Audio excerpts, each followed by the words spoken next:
All right. Story number two. Keffe D, man.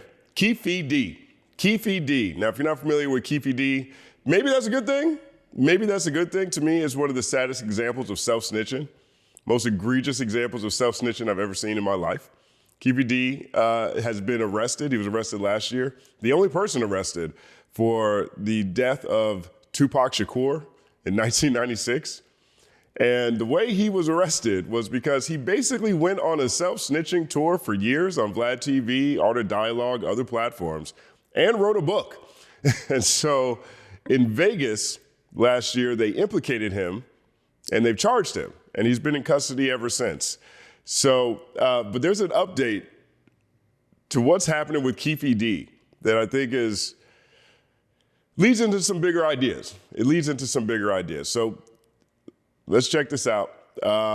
Here's the Hip Hop DX headline on this. Tupac murder suspect Keffe D found guilty in jailhouse fight.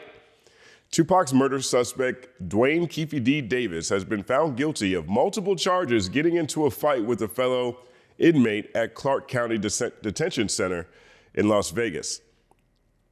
A grand jury ruled that Keefe was guilty of battery by a prisoner and issuing challenges to a fight over a brawl that occurred last December, according to KTNV. Now, they have video of this, so let's take a look. It is video our 8 News Now investigators showed you first. Now a jury is deliberating whether or not the man accused of orchestrating the murder of Tupac Shakur acted in self-defense in this jail fight.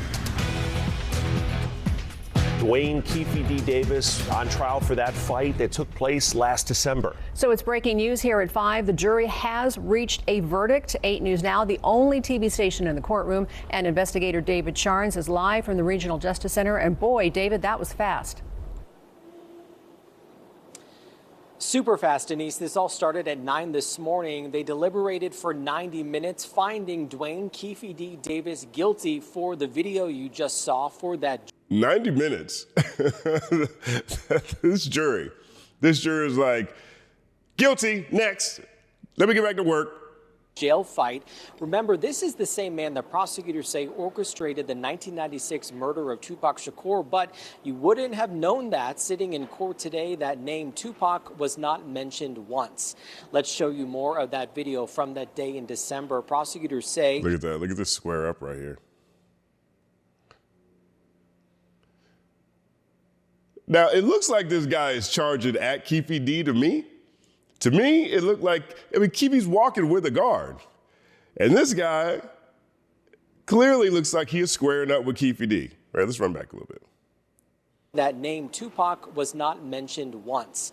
Let's show you more of that video from that day in December. Prosecutors say it shows Davis and that other inmate tackling each other inside the Clark County Detention Center, the tussle lasting about 30 seconds before officers pulled them apart. Now, shout out to the word tussle. 1 second applause.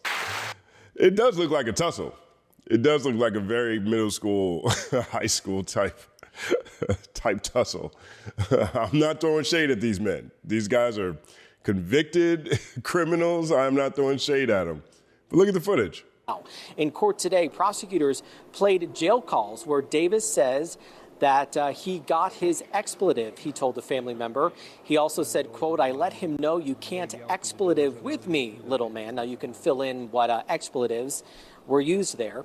Davis's attorney said that his client was attacked. Now, trying to sway the jury that he acted in self-defense when that other inmate came at him. That's what it looked like. I mean, you know, I am no advocate of Keefe D. No advocate of Keefe D. I marvel at Keefe D. Keefe D is on the list of should-be Boondocks characters. Should they bring the Boondocks back? It's like Baca, not nice, Keefe D. I just think these are just extraordinary characters that I would love to see immortalized in satirical comic history, right? But it did look like that dude was squaring. It looked like the dude was coming up to attack Keefe D. My client believed he was in imminent danger when he made that turn, saw that guy in the corner that said, "What's up?" and he's coming at him. He knows he did wrong. You haven't had a single shred of evidence to believe that Mr. Davis believed when he engaged in that confrontation that he was engaging in self-defense. I don't know. It kind of looks like it because, again, Keefe's walking with a guard right here. Let's see it one more time. Engaging in self-defense. His hands are completely flat by his side while this dude is running at him. This is what happens when you don't have advocates. And ultimately, the jury bought the second soundbite there, that this was not self-defense. Davis's attorney had also tried to pin some of this on Metro, questioning why two men charged with murder were allowed to get so close to each other in a room like that. Now, this is a pretty serious felony, battery by prisoner. It carries a sentence of 1 to 20 years. Ultimately, it is now up to the judge in this case to sentence Davis. And again, this has nothing to do with the Tupac case. That sentencing is set for later next month. We are live at the Regional Justice Center in downtown Las Vegas, and I'm David Charnes, 8 News Now. And police arrested Davis in 2023. Now, he's remained in jail ever since. A trial for the murder charge in the Tupac Shakur case is not scheduled to begin until next spring. It is. So that's Keffe D. That's what the latest on Keffe D. He has been found guilty of a jailhouse brawl and now faces an additional 1 to 20 years. As you heard this clip here close, Keffe was taken into custody in 2023 through a series of self-snitching. Okay. Now, there was another Keffe D story that broke last month that I didn't get to, but this actually does connect to that story. Keffe D invited ABC News to do a jailhouse interview with him to explain his innocence in the charges that he's received for the death of Tupac Shakur. Let's take a look. Dwayne Davis is speaking from behind bars for the first time. He insists he's not the killer. Chief Investigative Correspondent Aaron Katersky has the story. Good morning, Aaron. Good morning, George. He's charged in one of the most notorious cold case killings in modern American history. And this morning, the man known as Keefe D is breaking his silence from behind bars. The death of rap legend Tupac Shakur nearly 30 years ago became one of the nation's most notorious unsolved murders. Hey, Keefe, Metro Police, come over here. Then in 2023, a breakthrough. Look at that, man. He was just walking in his neighborhood. Hey, Keefe, come here. Metro Police, get over here. When prosecutors charged this man with ordering the hit, the only person arrested for Shakur's murder, who now tells ABC News authorities have the wrong man. I'm innocent. I ain't killed nobody, never did ever kill nobody. They don't have no evidence against me. Came and put me in Las Vegas. 61-year-old Dwayne Keffe D. Davis said 61 years old. This happened in 1996. This happened 30 years ago. 30 years ago. 66 years old. And through a process of self-snitching, talking too much, clout chasing, whatever you want to call it, he is behind bars right now, pleading to ABC News that they have the wrong man. Tomato says the night of the murder, September 7th, 1996, he was in Los Angeles, 300 miles from the Las Vegas intersection where Tupac Shakur was gunned down. Prove that I orchestrated this. You know what I'm saying? Your key witness orchestrated this. They top witness is the lead suspect. The defense pointing to someone else, Reggie Wright Jr., a former cop and security guard for record mogul Suge Knight, who was driving the car Tupac was in the night he was shot. Wright has denied any involvement and has said, "It bothers me because I was in charge of possibly protecting this young man." And prosecutors say Davis incriminated himself in his 2019 memoir, Compton Street Legend, and in this on-camera interview. You said the shots came from the back. Who shot Tupac? I keep it for the code of the streets. It just came from the backseat, bro. David. I just keep it for the code of the streets. It came from the backseat, bro.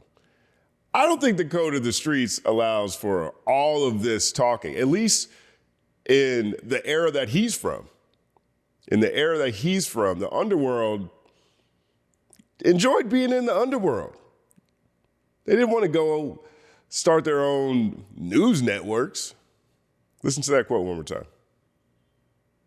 You said the shots came from the back. Who shot Tupac?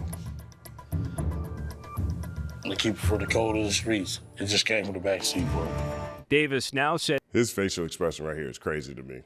But if you go back one more, you can see the book that he released. possibly protecting this young man. And prosecutors say Davis incriminated himself in his 2019 memoir, Compton Street Legend. Here's his book right here, Compton Street Legend, Notorious Keffe D's street-level accounts of Tupac and Biggie murders, death row origins, Suge Knight, Puffy Cones, and crooked cops.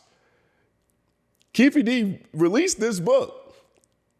He was doing Art of Dialogue conversations. He was a mainstay on Vlad. He was talking to all kinds of media and went as far as to write a book. And then in the next clip, he says, I'm gonna keep it to the cold code of the streets. Jesus.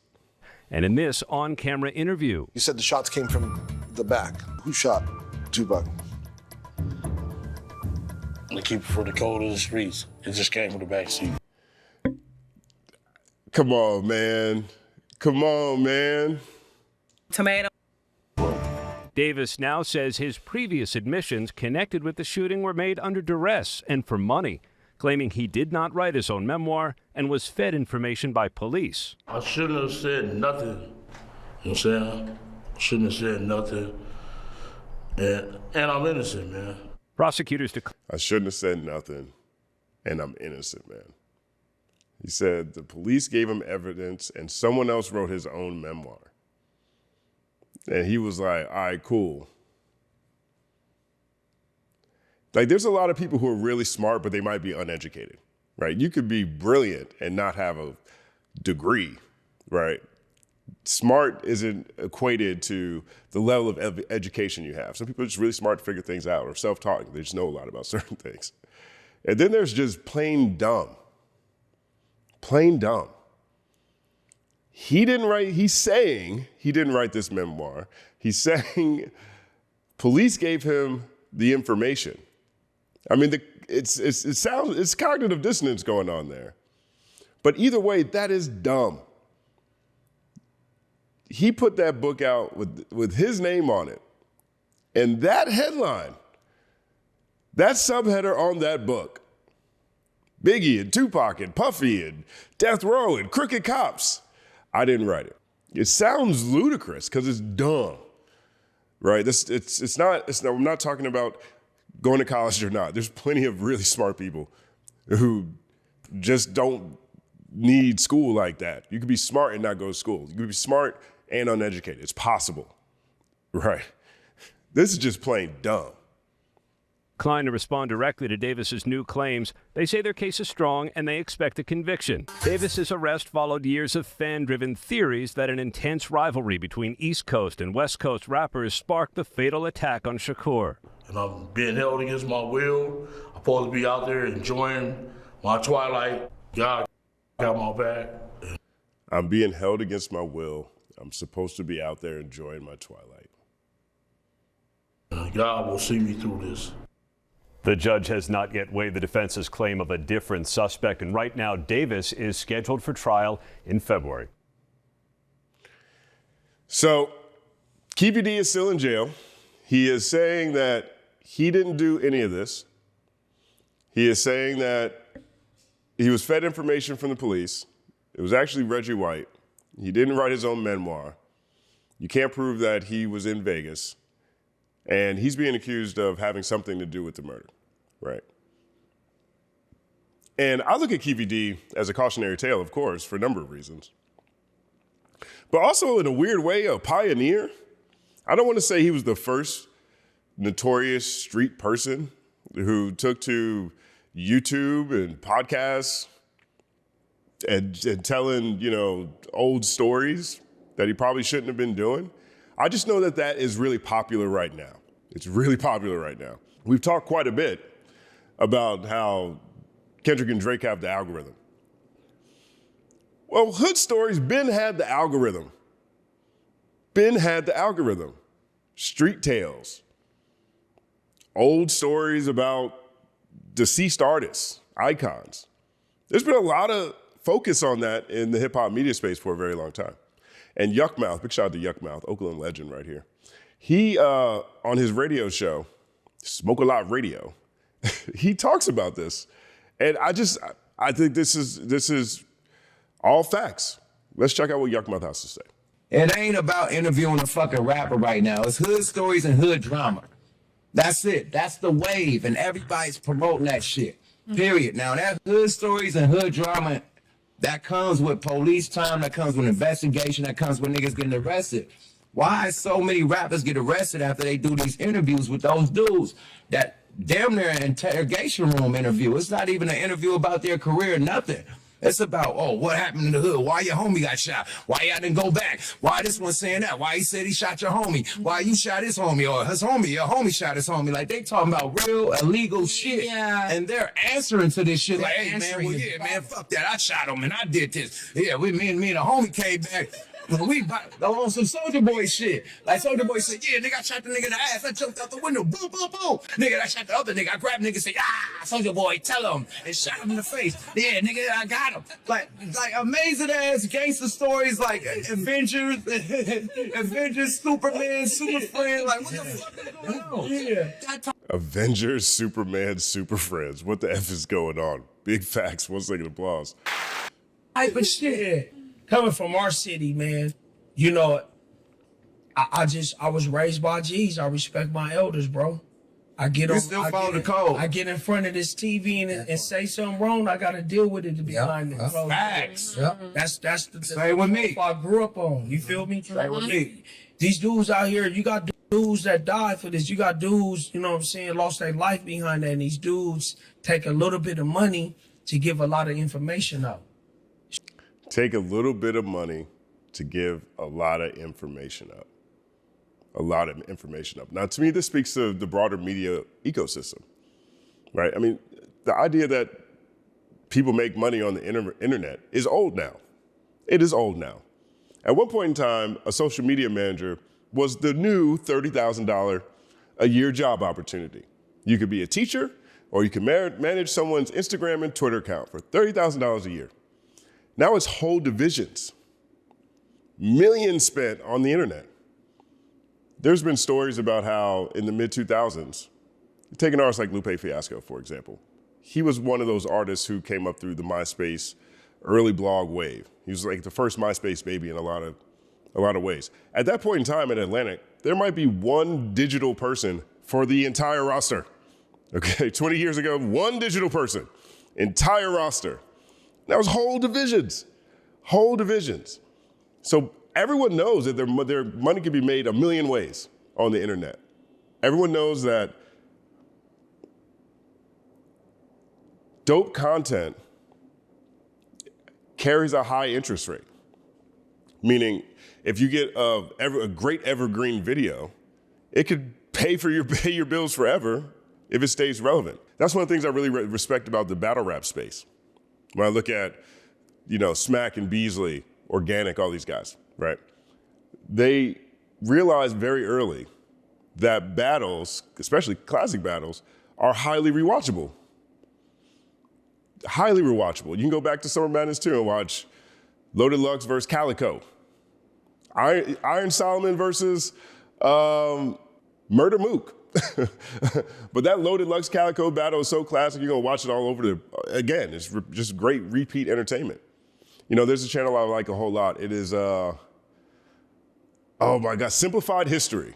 I've watched the Civil War Simplified History episode at least 8 times.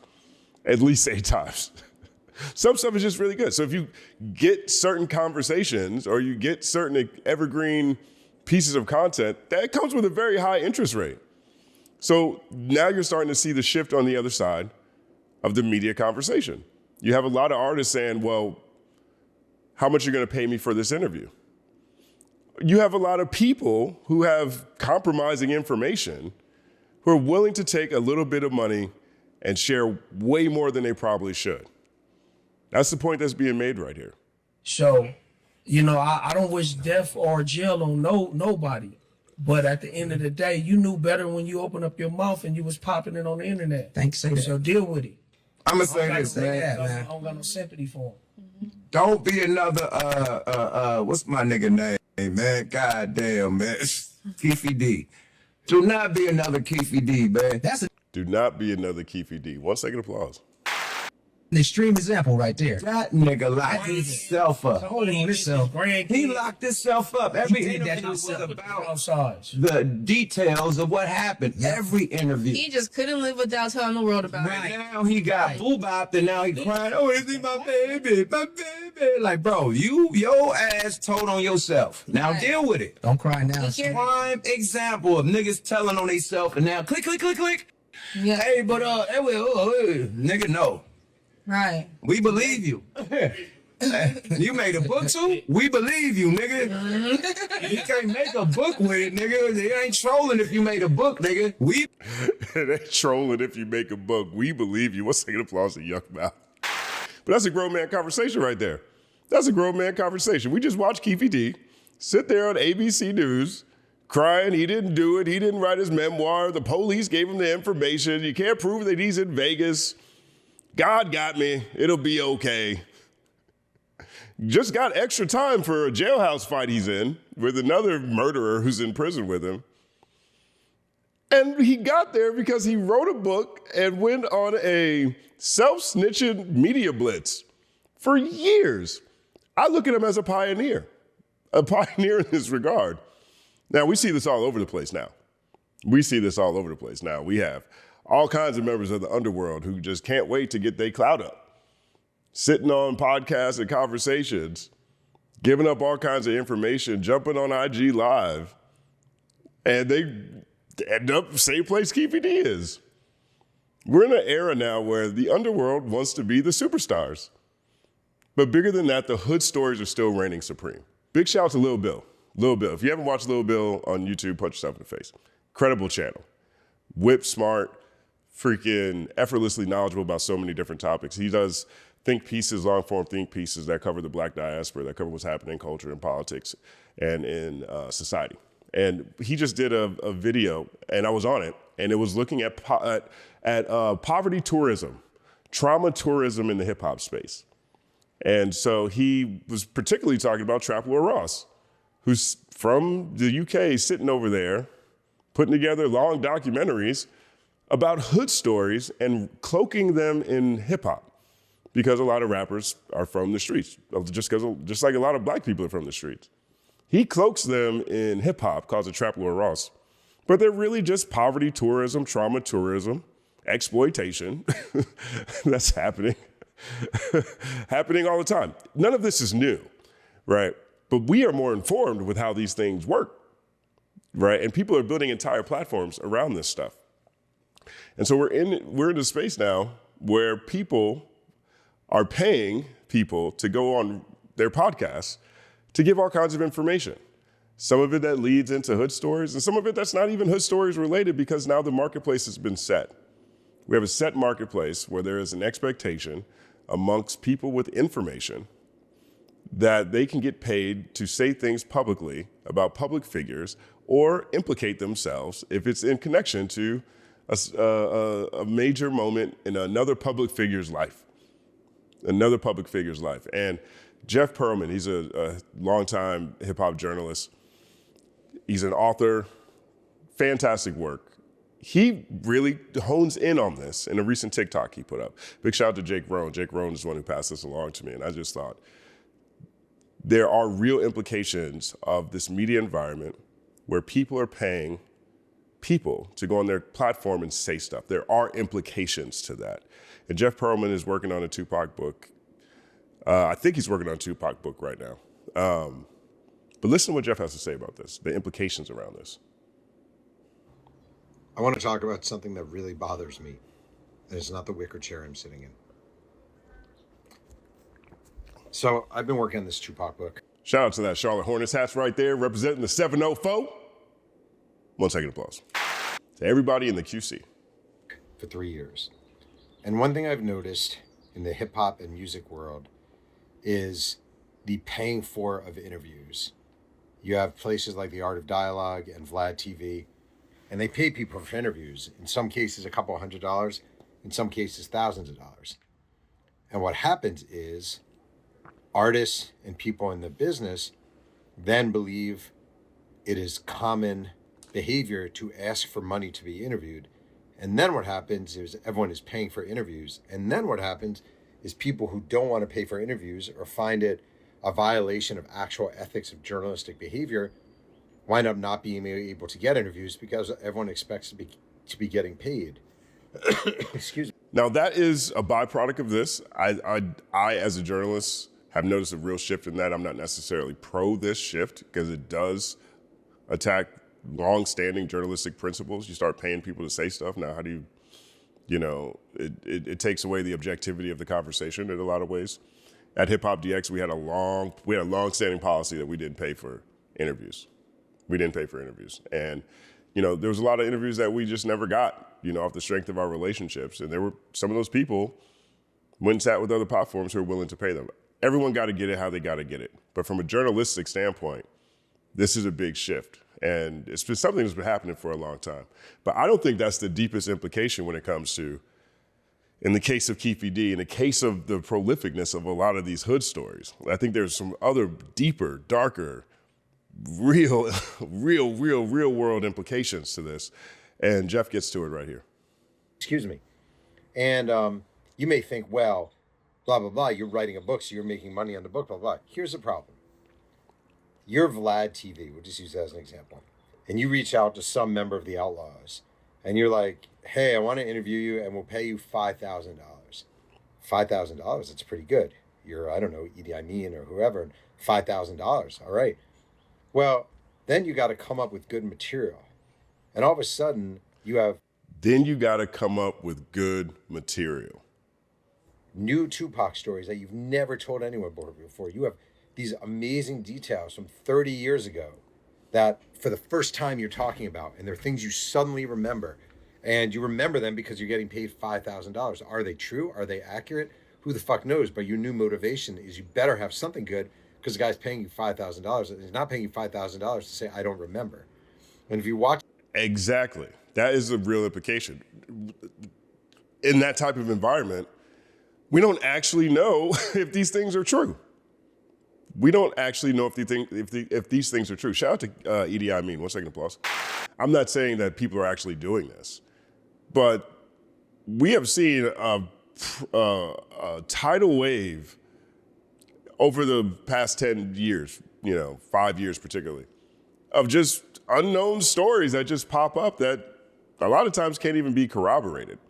We've seen a willingness of people who have incriminating information on themselves and other people flocking to podcasts to share that information, possibly with money as part of the motivation, but also perhaps the misunderstanding that these things, they can't be held liable because of things that they're saying, because it can't be proven that it's true if it comes from a podcast.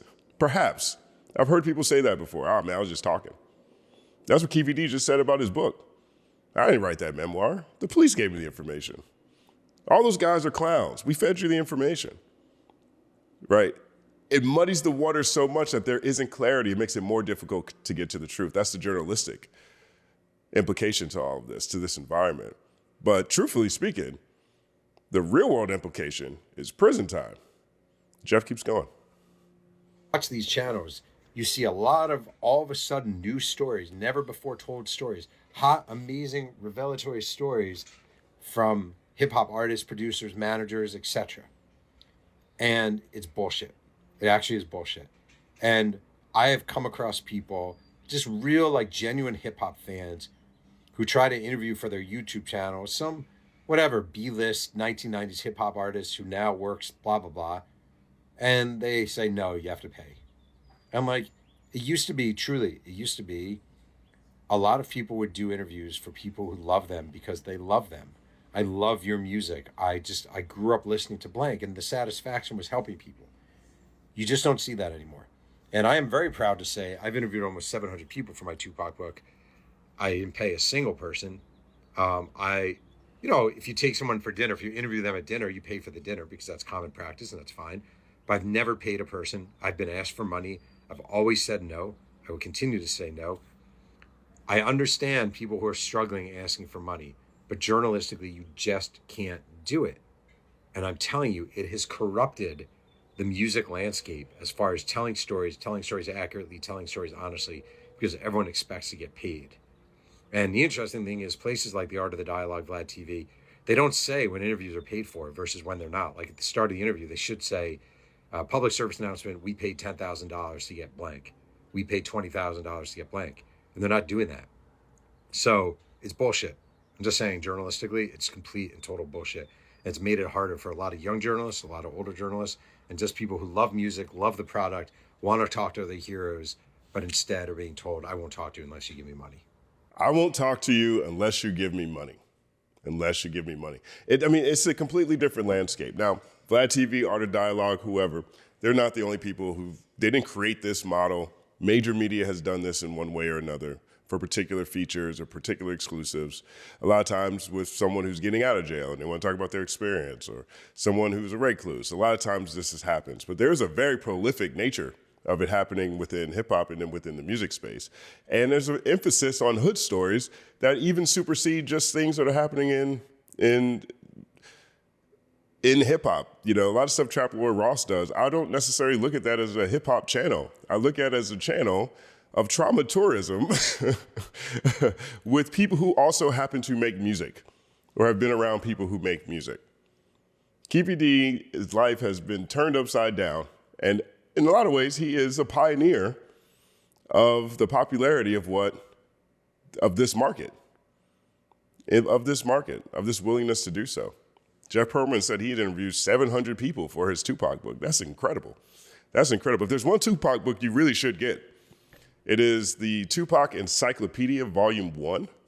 It's by Michael Nemikis, incredible journalist himself.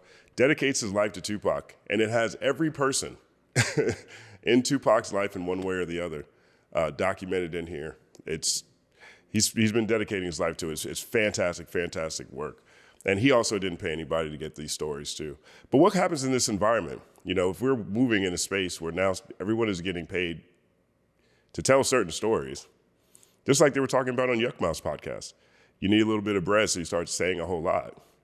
You know, how do we keep an idea of, keep track of what's true and what's not? You know, are these people worried about actual life-changing implications, like going to jail, like actually going to prison? Let me know what you guys think about all of this in the comments section, because I sincerely don't have the answer to these questions. But I think that what's happened with Keefe D this week with this additional charges that he is facing, an additional 1 to 20 years, away from whatever happens with this Tupac case, has led to a much bigger conversation about the state of modern media and the underworld's fascination with clout chasing in the year 2025. Let me know what you think about all this in the comment section. My name is Justin Hunt. Like and subscribe to the channel. Follow the Company Man on everything. Follow the Justin Hunt podcast wherever you listen to podcasts. It's all happening.